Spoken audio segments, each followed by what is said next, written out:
In the beginning, before gods ruled Olympus, and before mortals walked the earth, there was a war written in blood.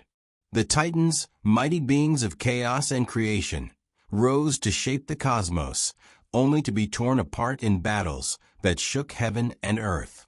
Their fall was not the end, but a legacy that flowed through generations, seeping into myth, legend, and even humanity itself.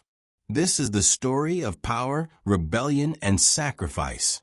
Welcome to the Blood of Titans, where the ancient past bleeds into the present, and the echoes of their struggles still shape the world we know. The ancient wound. Every great myth begins with a wound, a break, a fracture, a spilling of blood that sets the course of creation. In the ancient Greek imagination, this wound was not merely symbolic, it was cosmic. The Titans, beings born of earth and sky, were the first to draw blood in the wars that shaped existence.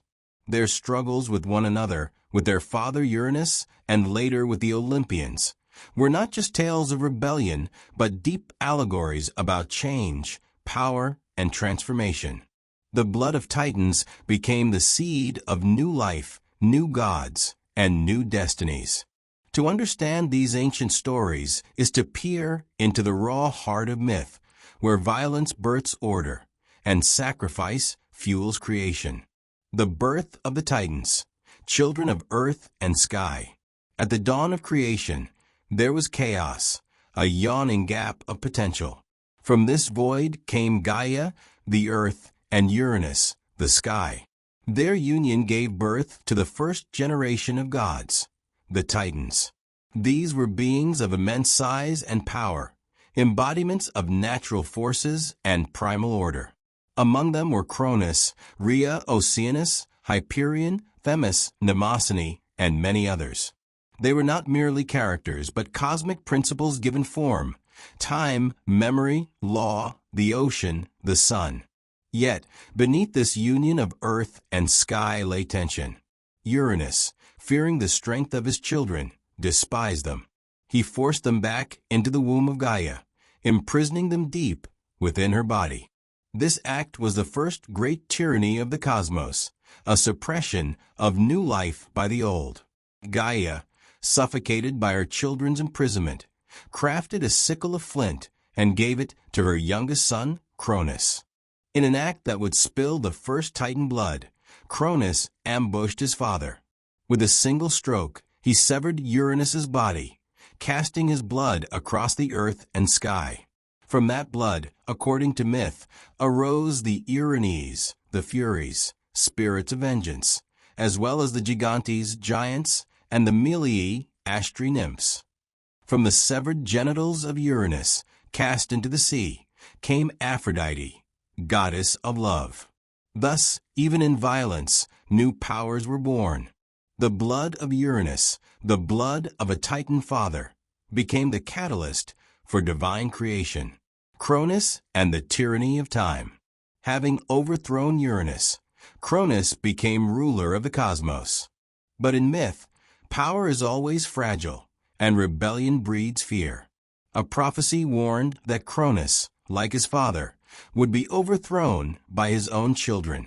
To prevent this, he swallowed each child at birth: Hestia, Demeter, Hera, Hades, and Poseidon. The cycle of blood continued, a father consuming his children to preserve his rule. Rhea, his wife and sister, could bear no more of this horror. When Zeus was born, she tricked Cronus by giving him a stone wrapped in swaddling clothes.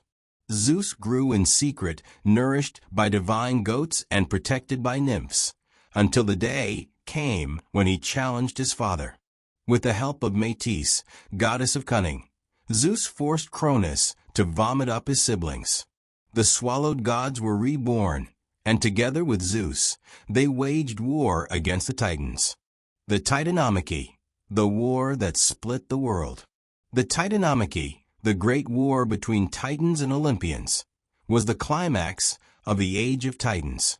For 10 years, the two sides clashed, shaking the earth and sky. Thunderbolts split the heavens, mountains were hurled like weapons, oceans boiled with fury.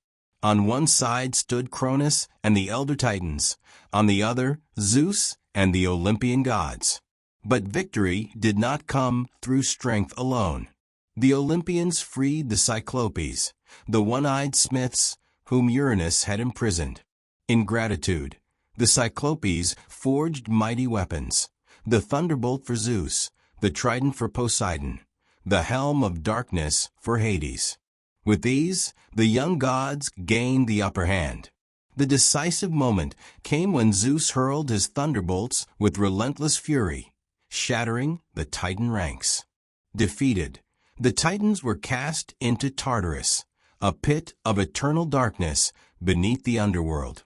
Only a few were spared: Oceanus, who had stayed neutral, and some others who had not opposed Zeus. The age of the Titans ended, and the reign of the Olympians began. Yet, the blood of Titans did not vanish. Like the blood of Uranus before them, it seeded new forms, new monsters, new challenges. The Gigantes rose to wage war in the Gigantomachy. Typhon, a monstrous offspring of Earth, challenged Zeus for supremacy. Each battle carried the echo of Titan blood, the reminder that power must always be defended, and that the old gods never truly die. The blood as symbol, creation through destruction. What does it mean that blood gives birth to gods, monsters, and nymphs? To the ancients, blood was not merely a substance, but life itself. When Titan blood spilled upon the earth or into the sea, it fertilized existence. From violence came fertility. From death came creation. This paradox reflects a deep truth about myth and human imagination. Change requires sacrifice. The old order must bleed so that the new may rise. The Titans are not simply villains. They are the necessary forerunners of progress. Without Uranus's fall, there would be no Aphrodite. Without the Titans' defeat, there would be no Olympian order. Their blood is both loss and gift, tragedy and renewal. The Titans within us, archetypes of human struggle. The story of Titan blood is not just about gods, it is about us. The Titans represent primal forces that still live within human beings. Cronus, devouring his children, is the fear of time consuming all things. Oceanus is the vast unconscious, ever-flowing. Mnemosyne, mother of the muses, is memory itself, the wellspring of human culture. The spilling of Titan blood is the spilling of our own passions, fears, and conflicts. Just as from violence came Aphrodite, love, so too in our lives, struggle can give birth to beauty. The myths remind us that pain and creativity are intertwined, that destruction often precedes transformation. Legacy of the Titans, blood that never dries. Though imprisoned in Tartarus, the Titans were never truly erased. Their children and descendants continued to shape the mythic world. Helios, Selene, and Eos, the sun, moon, and dawn, were Titan offspring who continued to illuminate existence. Prometheus and Epimetheus, sons of the Titan Iapetus, played vital roles in the destiny of humanity. Prometheus, by gifting fire and knowledge, and Epimetheus, by accepting Pandora, whose jar unleashed suffering into the world. Even Zeus himself could not escape the legacy of Titan blood. His reign was marked by constant vigilance against rebellion, for the cycle of overthrow never ends. Just as Cronus had toppled Uranus, and Zeus had toppled Cronus, so too was it prophesied that Zeus might one day be dethroned. Power is always temporary, and blood is always the price. The philosophical view, myth as cosmic law. The Greeks, especially later philosophers, saw in these myths a profound allegory. Hesiod's Theogony presented the blood of Titans as both literal and symbolic. The Orphic tradition reinterpreted it further. When Zeus struck down the Titans who had devoured the child Dionysus, their ashes mixed with his divine essence. From this mixture, Humanity was born, part divine, part titanic. Thus, within every human being flows the blood of Titans, the wild and chaotic, as well as the spark of the divine. This dual heritage explains the human condition. We are torn between reason and passion, order and chaos, divinity and mortality. Our violence and creativity, our cruelty and love, all trace back to the mingled blood of gods and Titans. The blood of Titans in culture and memory. Even today, the myth of Titan blood lingers in our language and imagination. Words like Titanic evoke greatness, power, and struggle. Literature, art, and film echo the Titanomachy in tales of rebellion against tyrants, the clash of generations, the cycle of creation and destruction. The blood of Titans is not confined to ancient Greece. It flows through Norse Ragnarok, Mesopotamian creation myths, Hindu stories of cosmic battles, and countless other traditions where primal beings fall so that a new order can rise. In every culture, the theme recurs. Blood is not just loss, but the foundation of new life. Heroes are born of sacrifice. Worlds are reborn through chaos. The Titans remind us that even the greatest powers must eventually yield, and that their fall is never the end. It is the beginning of something new. Blood as memory, blood as cosmos. In every culture, blood carries more than life. It carries memory, power, and destiny. It is not just the fluid within veins, but the very essence of continuity. For the Greeks, the blood of the Titans was never just about spilled ichor in some ancient battle. It was a cosmic truth, a symbol of how all existence flows in cycles, conflict and renewal, death and rebirth, endings that are always beginnings. To speak of the eternal flow is to enter into the secret rhythm of myth, where even defeat does not mean erasure, and where blood itself becomes the bridge between past, present, and future. The Titans fell, but their essence lived on. Their blood gave rise to gods, monsters, and even the fragile yet powerful race of humans. And in this survival, we glimpse the deeper meaning of myth, that nothing is wasted, that even destruction is fertile, and that existence itself is eternal flow. The cosmic wound, blood as the beginning. The story begins with violence. Uranus, the sky, is overthrown by his son Cronus, the Titan of time. When Cronus strikes with his sickle, the blood of Uranus falls upon the earth, and from that blood come beings of vengeance, power, and beauty. The Furies, the giants, and Aphrodite rising from the sea foam. This moment reveals a secret that reverberates through all myth. The act of wounding is also an act of creation. Blood is paradoxical.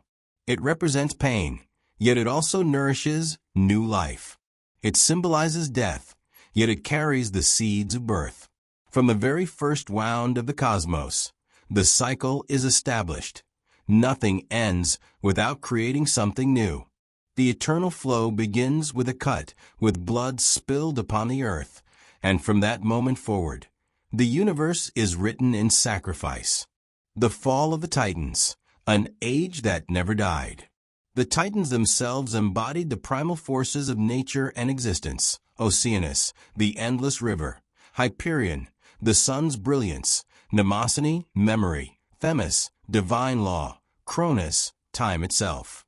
When Zeus and the Olympians rose against them in the Titanomachy, it was not simply a battle of gods. It was the turning of the cosmic wheel. Old order gave way to new. Yet, though the Titans were cast into Tartarus, their blood still flowed. They were not erased, but transformed. Their descendants, Helios, Selene, Eos, Prometheus, continued to shape the destiny of the cosmos and humanity. In Orphic tradition, even humanity itself was born from the ashes of Titans, mingled with the divine spark of Dionysus. This mixture of divinity and titanic essence explains why humans are both noble and destructive, capable of wisdom yet prone to violence. The eternal flow means the Titans never truly died. Their fall was a transformation, their blood the medium of survival, conflict and renewal, the law of the cosmos. The blood of Titans tells us that the universe operates by cycles of conflict and renewal. The myth of the Titanomachy was not the end of strife. It was a template for all cosmic battles that would follow. The Gigantomachy, where the giants rose against the Olympians, the rise of Typhon, who nearly unseated Zeus, and even the myths of future downfall, where Zeus himself fears being overthrown, all echo the same law. Nothing remains supreme forever. This cycle reflects the human experience as well. Empires rise and fall. Generations overthrow those before them. Dreams give way to new visions. Even within the body, cells die and are replaced. Blood renews itself constantly. The eternal flow of myth mirrors the eternal flow of life itself. Blood is both loss and continuity. To spill it is to wound, but also to feed the soil of future being. The universe, like the myth of the Titans, is written in sacrifice. Blood in myth, a universal symbol. Though our focus is the Titans, the symbolism of blood as eternal flow appears across cultures. In Mesopotamian myth, humans were created from the blood of a slain god, Kingu, mixed with clay. In Norse mythology, the blood of the giant Ymir became the oceans and rivers of the world. In Aztec tradition, the gods themselves shed blood to feed the sun, ensuring life's continuation. The Greek myths of Titan blood belong to this broader pattern. The belief that life requires death, and that divine blood is the most fertile of all. To spill Titan blood was to fertilize the cosmos itself. The eternal flow is not Greek alone. It is a universal law that cultures across the world intuited. Humanity and the eternal flow. One of the most profound reinterpretations of Titan blood came through Orphic thought. According to this tradition, when the Titans devoured the infant god Dionysus, Zeus struck them down with thunderbolts. From their ashes, mingled with the divine essence of Dionysus, humanity was born. This means that within us flows both the divine spark and the titanic residue. We are, therefore, children of the eternal flow. Our violence, our passions, our fears, these come from the Titans. Our creativity, our longing for transcendence, our divine imagination, these come from Dionysus. Humanity is not pure. We are a mixture. But it is precisely this mixture that defines us. To be human is to live at the crossroads of chaos and order, destruction and renewal, mortality and immortality. Every act of human life, birth, growth, decay, death, repeats the eternal flow of Titan blood.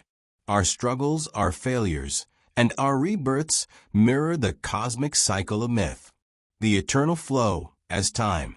The Titan Cronus embodies time, devouring his children as time devours all things. Yet time also births new eras, new possibilities. Just as Cronus was overthrown by Zeus, so too will every ruler, every structure, every order eventually fall to something new. Time is the truest form of the eternal flow. It does not move in a straight line, but in cycles, seasons, generations, ages of gods. The Greeks saw history not as progress, but as rhythm, as a repeating pattern of rise and fall, order and chaos. The blood of Titans is time's ink, written in every age. Monsters and memory, blood's other legacy. From Titan blood came not only gods and humans, but also monsters, creatures like the giants and Typhon, who rose to challenge the Olympians. This reveals another layer of the eternal flow, that suppressed energies return, that wounds never fully close. The Titans may have fallen, but their blood gave rise to beings who carried on their rebellion. This reflects the nature of memory itself. The Titaness Mnemosyne, mother of the Muses, teaches us that memory is the blood of culture. Myths are not forgotten. They resurface in new forms. The eternal flow is not about erasing the past, but transforming it. The monsters born of Titan blood are memory given form, the return of what cannot be destroyed. The human reflection, our titanic nature. What does it mean that Titan blood flows in humanity? It means that we are beings of contradiction. We long for divinity, but are chained to mortality. We strive for harmony, but are driven by conflict. We create beauty, but are haunted by destruction. The eternal flow is evident in every human life. We endure loss, yet from loss comes growth. We suffer, yet suffering deepens compassion. We fail, yet failure gives birth to wisdom. Like the Titans, we are wounded beings, yet our wounds are fertile. Our blood, our struggles, are the soil of transformation. To recognize the eternal flow is to accept that our imperfections are not obstacles, but part of the cosmic pattern. Within us, the Titans are never dead. They live on as archetypes of passion, rage, and resilience. Philosophical meaning: eternity in change. The eternal flow of Titan blood teaches a profound philosophical truth. Eternity is not static, but dynamic. The cosmos does not remain still. It renews itself endlessly through cycles of conflict and rebirth. True eternity is change. In this sense, myth reflects what even science now reveals. Stars die to give birth to new stars. Galaxies collide to create new structures. Life evolves through struggle. The blood of Titans is a poetic way of expressing this cosmic law. Existence is not frozen perfection, but eternal flow. The eternal flow in modern consciousness. Even in modern times, we feel the resonance of Titan blood. In literature and art, the word titanic symbolizes greatness, power, or struggle against overwhelming odds. In psychology, Carl Jung spoke of archetypes that live in the collective unconscious, figures of immense force, much like the Titans, whose energies shape our dreams and behavior. The eternal flow can also be seen in history. Nations rise and fall, revolutions spill blood, but from that blood comes new societies. Technology disrupts old ways of life, but from that disruption comes innovation. Human civilization itself follows the rhythm of Titan blood. Every fall, every sacrifice, every loss becomes the seed of renewal. The flow that never ends. The blood of Titans is not only a mythic substance, but a cosmic truth. It tells us that the universe itself is written in cycles of conflict and renewal, of death and rebirth. The Titans fell, but their essence lived on, in gods, in monsters, in humanity itself. The eternal flow is the law of existence. Nothing ends without giving rise to something new. Every cut is also a seed, every fall a transformation. Within us flows the blood of Titans, reminding us that even in our darkest struggles, we carry the potential for rebirth. To embrace the eternal flow is to see life not as a straight line toward an end, but as an unbroken cycle of becoming. The Titans are not dead. Their blood flows still, in the soil of the earth, in the stories of myth, and in the pulse of humanity. The eternal flow is the truth that binds us all, that through loss, through conflict, through death itself, life endlessly renews. The saga of the Titans is more than just a myth. It is a mirror of power, struggle, and destiny. Their blood spilled across the cosmos, giving rise to gods, monsters, and even the mortal world we inhabit. Though they were overthrown, their legacy endures, whispering through time that nothing truly ends. It only transforms. If the Titans could fall, so too can empires, and from their ruins, new worlds are born. Thank you for joining us on this journey into the heart of myth. Until next time, remember, the blood of Titans still flows within the stories we tell.